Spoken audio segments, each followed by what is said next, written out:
Okay, today I have a 2008 Toyota Tundra 5.7 rear-wheel drive. The transmission is the AB60E. All right, a four-wheel drive is the AB60F.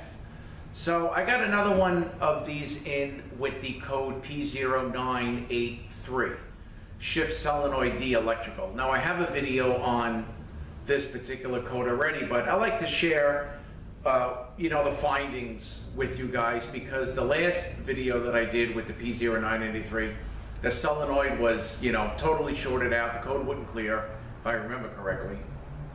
This one actually, you would clear the code would go away for a couple days. We drove the car, it actually shifted okay. The code was not present at the time.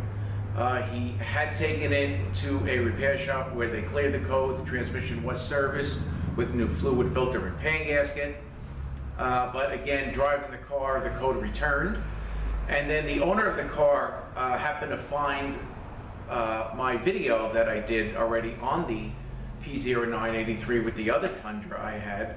And he's actually not too far. He was about 20 minutes away from the shop, so he gave me a call and brought the car in. We took care of the problem for him. The car has been picked up and he's gone already. But I still have his old solenoid here, and I just kind of want to show you how I came to the conclusion that the solenoid was faulty. When I had it on the bench and I was comparing ohms from the old solenoid to the new solenoid, they were both about 12.5 ohms. So I'll show you how I did that. I actually did it with a heat gun to get the solenoid to act up, because a lot of times on any transmission, if you have something going on electrical, more when the solenoid gets hot, if it's intermittent, that's when the solenoid tends to change state and act up more when it's hot. So first I kind of wanted to talk about how to go about ordering the solenoid, because these can only be gotten from the dealer. So for instance, the code is P0983 Shift Solenoid D. Also in the research that I was doing that I have through my tech service ATSG, they designate that particular solenoid as the S4 solenoid. All right, so if you call Toyota and you give them the VIN number, they identify the transmission, you say you need Shift Solenoid D, they're gonna have no idea what that is. All right, a lot of these guys, need part numbers or need pictures. Even if you call up and say, hey, all right, then how about Shift Solenoid 4? They're not gonna know that either. So the best way to go about ordering a solenoid from the dealer, especially with this valve body that has 9 solenoids on it, is you get a picture fax over the solenoid. Now you're gonna have to drop the pan, identify the solenoid, that's no good. Maybe you can do your checks and stuff like that, while the pan is down, but you need to identify the solenoid and look at the picture. It's a pretty good picture. It shows the 7 solenoids and then 2 solenoids on the other side. And then identify the solenoid through the picture, and you call them back and you're both looking at the same picture, and there'll be a base part number. And you can give them the base part number, and then you should be able to get the correct solenoid. But with this transmission, this AB60, there's 4 solenoids that have the same base part number. Okay, and then the rest of the other half of the part number is defining what solenoid it is. And on this particular transmission, there are 4 of them. Now, Toyota designates these as 3-way solenoids. But they designate it in the description as 3-way number 1 solenoid or 3-way number 2 solenoid.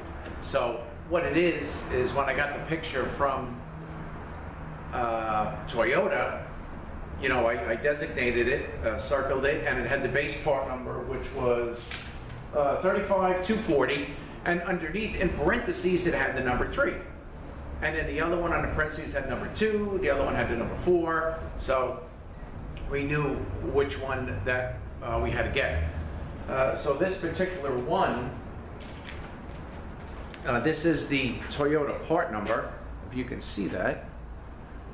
And you can see it ends in 50050, All right, the other solenoids are like 50030, 50040. So that pretty much tells the difference of what solenoid. And it says solenoid assembly transmission 3-way. So this is the 3-way number 3 solenoid. Okay, so again, it can get a little tricky because, you know, the scanner designates the solenoid as shift solenoid D.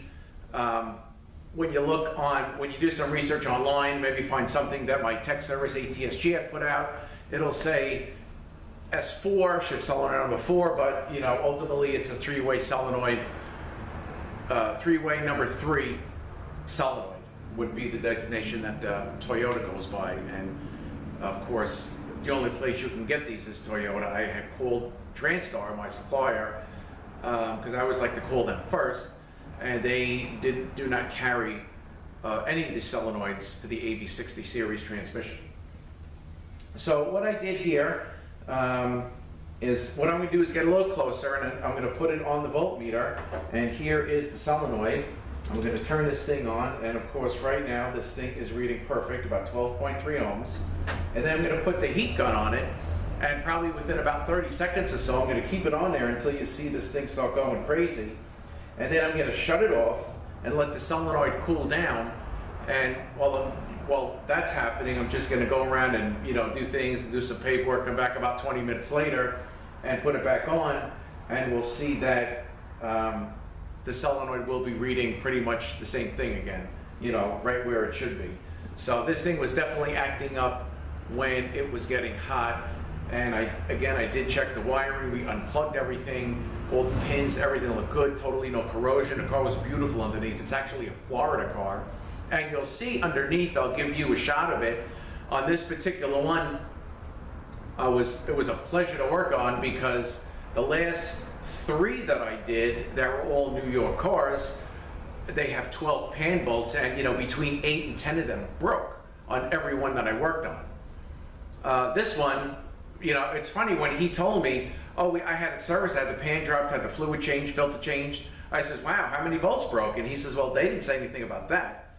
And then when he left the car, we put up on the lift, and sure enough, I'll tell you, all these bolts were beautiful. They all came out. It was great. So what I did was, when I went back with this thing, because now this rear-wheel drive Tundra is a New York car, so I put it back with a new pan gasket. Let me just actually grab the old one if it's still in here. Yeah, because I want to give you guys a shot of this, of these bushings that are in here. So I put a new pan gasket up because of how these bolts seize. They don't seize in the transmission, they seize on these bushings. And I went back with a new pan gasket that comes with the new bushings or spacers in there, and we did never seize on every bolt. So I'm hoping this guy's, you know, this is going to be good to go if this pan ever has to come down again, or if it wants it serviced again. And I gave you a shot of the pan for the fill and the drain. You know, I was kind of just filming this thing during the day when I can, so everything actually has already been filmed, except for what I want to show you guys right now, how I came to the conclusion that the solenoid was no good. All right, so let me get a little closer. I'm going to get my heat gun set up here. Okay, and then we're going to see how this solenoid reacts when we put some heat on it. All right, so let me get a little closer, and again, I want to show you that pan gasket first. Okay, so I'm hoping you can see 12.3 ohms, just like that. All right, so I'm going to put this thing on. Plug it in. Okay. Now we're going to watch the ohms. So I got the heat on the solenoid now.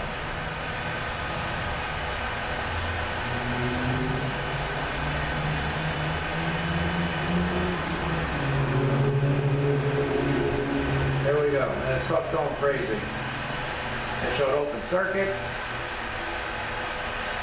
Now it even shows open. Now let me just put this to cool down. Okay, so I don't want to touch this thing, it's probably hot. But everything is still hooked up, I didn't touch anything, and it shows open. All right, so I'm going to give it, I got a couple things to do, some bills to record, make out and stuff. So we're going to give it about 15 minutes, and I will be back, and we're going to turn this back on again and see what happens. I think my compressor is off.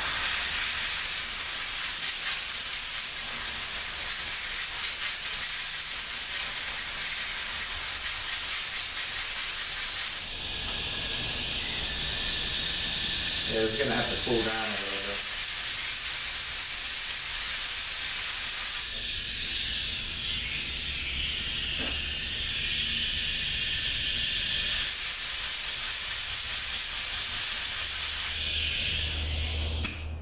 Cooling it down, you can see it's getting back to normal. 21.3. So let me go do what I got to do. I'll probably give it maybe about 10 minutes now. I will turn this back on. We'll leave it just like this. We'll turn it back on and we'll see where it's at. So I will be back in a few. All right, here we are with the pan down. I'm going to put the new solenoid in.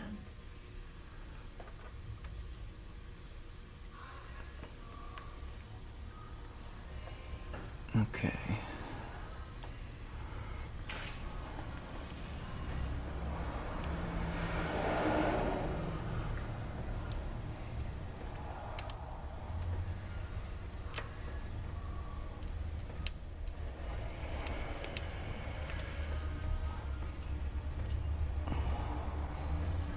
All right, so I gotta line everything up, and I'm holding the camera here.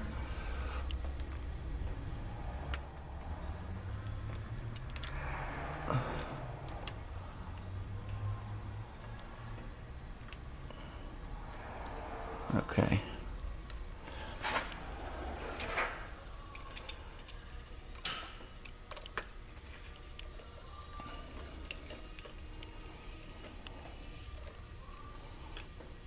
Okay. Just gonna hit that with a torque wrench. I'm gonna plug this thing in.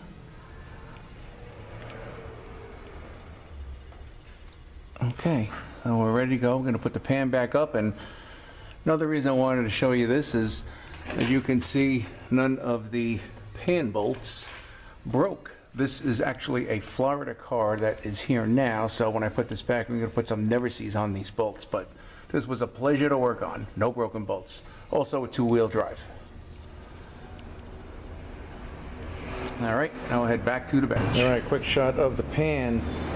This is the drain and this is the fill. So just like anything else, you fill it till it runs out, start it up, and fill it till it runs out again. And then check the fluid level while it's hot. And there's the inside of the pan. Waiting on the gasket. Okay, I'm back with you, and honestly, I would say at the most 10 minutes went by. And you can see this thing is back to 12.4 of pretty much what it should be. That's what it checks good when it's a good solenoid. I compared it against the new one. And when I did the same thing I did with this one to get this one to act up, I did it with the new solenoid. And honestly, it went, so with 12 ohms, it went up to 15, maybe 16 ohms, and it stayed there. And I kept the heat gun on there, for as much time as I kept it on this one when it acted up. And the new solenoid did not act up. So 100% this is the problem. Again, we checked the external harness, we checked the internal harness, and everything else seemed to check out okay. So I decided to go about doing it this way, because again, when I did have the solenoid on the bench, I wanted to drop the pan and bench check it. And when I did have it on the bench, it checked like this. So it says, let me get the heat gun and see if I can get this thing to act up to, make sure that we're putting a solenoid, because the solenoid is like $335 and you can only get it from Toyota. And once the bag is open, that's it. It's yours. So we definitely wanted to make sure what was going on with this before. And once I saw that, then I opened it up and we did the same kind of test, and sure enough, we had different results with the new solenoid. So just wanted to share these findings with you guys. Again, 2008 Toyota Tundra with a 5.7 two-wheel drive, AB60E, code P0983.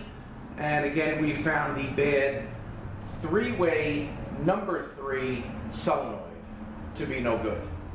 All right, and remember there are 4 of these, so you want to order something, best bet to do it is go to the dealer or get a picture, fax to you, or something to that effect. I have issues, I think, with this particular Toyota dealer with faxing, so I had them email me the picture to my personal email, and then I opened it up, and then, I printed it out from there, and then we, discussed which one to get. And that's it. So again, on this one, which is the 983 code, this is, I guess pretty common to go bad, because this is the second one that I had with the same code. So, and as far as electrical issues, didn't really see much more than that other than that code. I've overhauled these that came in with bad pumps and stuff like that, slipping clutches, but as far as electrical, just honestly, same code twice I had. So it, maybe a typical problem. But all right, so that is all on this AB60E Trans. I thank you guys for watching. Have a great day, and we will see you next one.